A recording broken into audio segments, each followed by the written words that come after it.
욥기 9장. 욥이 대답하여 이르되 진실로 내가 이 일이 그런 줄을 알거니와 인생이 어찌 하나님 앞에 의로우랴. 사람이 하나님께 변론하기를 좋아할지라도 천마디에 한마디도 대답하지 못하리라. 그는 마음이 지혜로우시고 힘이 강하시니 그를 거슬러 스스로 완악하게 행하고도 형통할 자가 누구이랴. 그가 진노하심으로 산을 무너뜨리시며 옮기실지라도 산이 깨닫지 못하며 그가 땅을 그 자리에서 움직이시니 그 기둥들이 흔들리도다. 그가 해를 명령하여 뜨지 못하게 하시며 별들을 가두시도다. 그가 홀로 하늘을 펴시며 바다 물결을 밟으시며 북두성과 삼성과 묘성과 남방의 밀실을 만드셨으며 측량할 수 없는 큰 일을, 셀 수 없는 기이한 일을 행하시느니라. 그가 내 앞으로 지나시나 내가 보지 못하며 그가 내 앞에서 움직이시나 내가 깨닫지 못하느니라. 하나님이 빼앗으시면 누가 막을 수 있으며 무엇을 하시나이까 하고 누가 물을 수 있으랴. 하나님이 진노를 돌이키지 아니하시나니 라합을 돕는 자들이 그 밑에 굴복하겠거든. 하물며 내가 감히 대답하겠으며 그 앞에서 무슨 말을 택하랴. 가령 내가 의로울지라도 대답하지 못하겠고 나를 심판하실 그에게 간구할 뿐이며 가령 내가 그를 부르므로 그가 내게 대답하셨을지라도 내 음성을 들으셨다고는 내가 믿지 아니하리라. 그가 폭풍으로 나를 치시고 까닭없이 내 상처를 깊게 하시며 나를 숨 쉬지 못하게 하시며 괴로움을 내게 채우시는구나. 힘으로 말하면 그가 강하시고 심판으로 말하면 누가 그를 소환하겠느냐. 가령 내가 의로울지라도 내 입이 나를 정죄하리니 가령 내가 온전할지라도 나를 정죄하시리라. 나는 온전하다마는 내가 나를 돌아보지 아니하고 내 생명을 전히 여기는구나.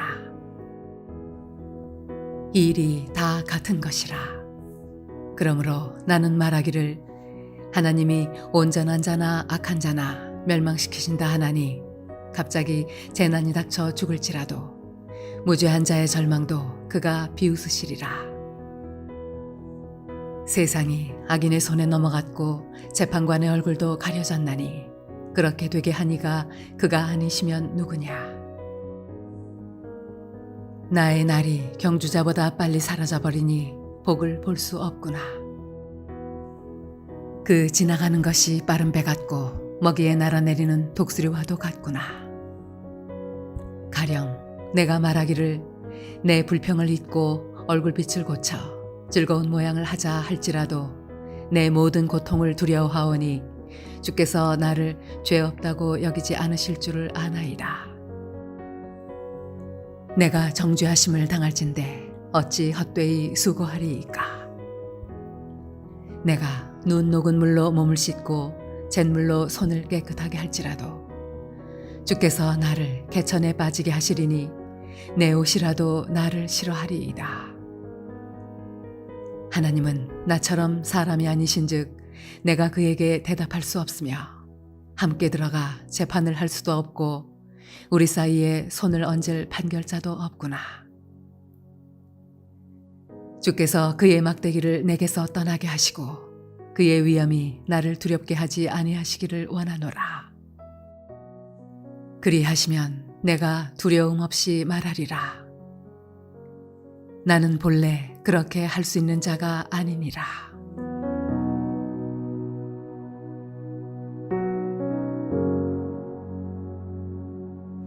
주 안에 사랑하는 성도님들, 오늘 함께 욥기 9장 17절부터 24절까지의 말씀을 함께 나누겠습니다. 10길 물속은 알아도 한 길 사람 속은 모른다는 속담이 있죠, 그죠?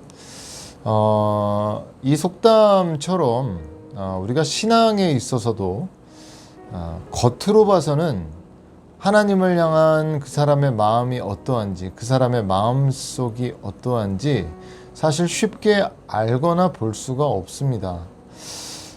그런 면에서 보면 고난은 하나님 앞에서 그 자신의 그 진짜 마음이 어떠한 마음이었는지를 보여주는 그런 거울과 같은 역할을 한다고 우리가 볼 수 있습니다.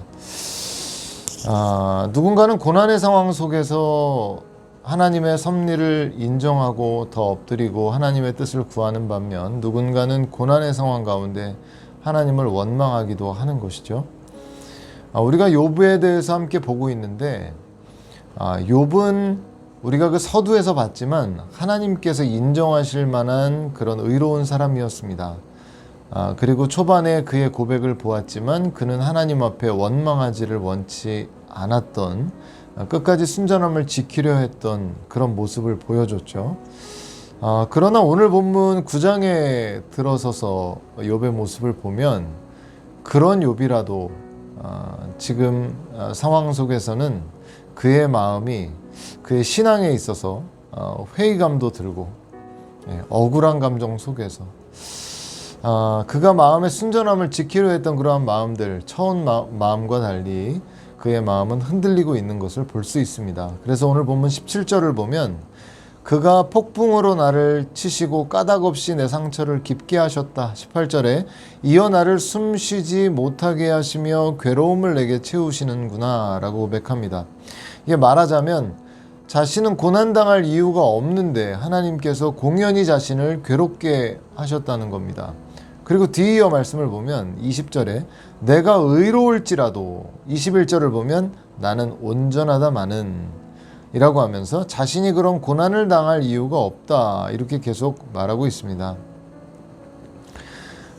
말씀드린 것처럼 욥은 최선을 다해서 하나님 앞에 온전한 삶을, 순전한 마음으로 그러한 삶을 살려고 그렇게 애를 써왔는데 지금 그렇게 막상 극심한 고난이 닥치자 신앙의 회의가 들면서 하나님께서 정말 공의로운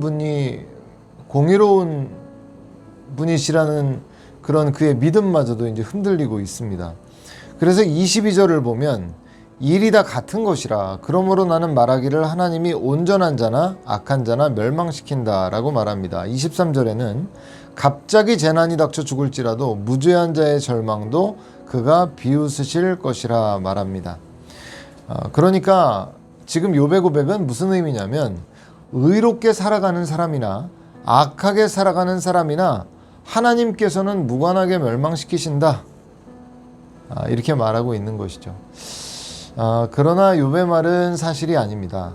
물론 외적으로 볼 때는 때로 악인들이 세상 속에서 득세하는 것 같은 것을 볼 때가 있고 의인이 까닭없이 고난을 당하거나 지게 되는 것을 우리가 보는 경우가 있지만 실상 악인들이 그들의 악행 가운데에도 득세하는 것은 구약적인 관점으로 볼 때는 일시적인 것에 불과하고 신약적 관점으로 본다면 참 무서운 일입니다. 왜냐하면 로마서 1장에 보면 하나님께서 악인을 벌하시는 최고의 벌은 내버려 두는 것입니다.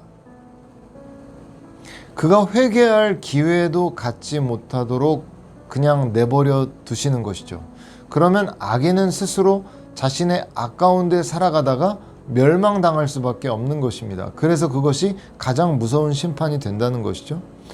반대로 의인의 고난 또한 구약적으로는 일시적인 것이라고 말씀하고 있고 신약적 관점으로 봤을 때는 이 세상 속에서 고난을 통해 더욱 하나님의 나라를 사모하고 이 세상 욕심으로부터 자신을 내려놓고 오직 하나님 한 분께 나아가게 하는 영적 연단의 기능을 한다는 것을 알 수 있습니다. 그래서 히브리서 12장 6절에는 주께서 그 사랑하시는 자를 징계하시고 그가 받아들이시는 아들마다 채찍질하심이라 라고 말씀하고 있는 것입니다.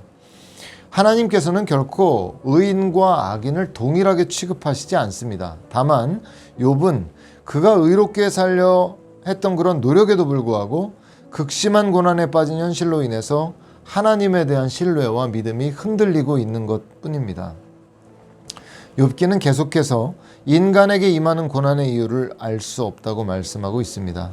오직 하나님 앞에서 겸손히 하나님과 같은 지혜를 가질 수 없음을 인정하면서 하루하루를 그분의 통치 아래 살아가는 것이 진정한 겸손한 자의 삶의 모습임을 보여주고 있는 것입니다. 주 안에 사랑하는 성도님들, 오늘 어떠한 고난의 상황 가운데 있으십니까? 이유 없는 고난이 임하여 있는 것 같아 보일지라도 하나님께서는 하나님을 사랑하는 자, 곧 그 뜻대로 부르심을 받은 자들에게 모든 것을 합력하여 선을 이루신다는 말씀을 기억하시면서 내 눈의 선이 아닌 하나님의 선이 더욱 온전함을 바라보심으로 믿음의 소망 안에 오늘 하루를 또한 승리하시는 저와 여러분들이 되시기를 주님의 이름으로 축원드립니다. 아멘. 함께 기도하시겠습니다. 하나님 아버지, 그렇게 하나님 앞에 인정받은 의로운 욥의 모습이었지만 그는 고난 중에 하나님의 공의로우심과 하나님의 선하심, 그런 부분에 있어서 흔들리고 있습니다. 하나님 아버지, 사람은 참으로 약하고 연약합니다. 하나님 아버지, 그러한 때라도, 때로 우리 가운데에도 그러한 상황이 임할 때라도 하나님, 우리의 마음을 순전하게 지킴으로 하나님께서 인정하시는 삶을 살아갈 수 있도록 인도하여 주옵소서. 감사를 드리며 살아계신 예수님의 이름으로 기도드렸사옵나이다. 아멘.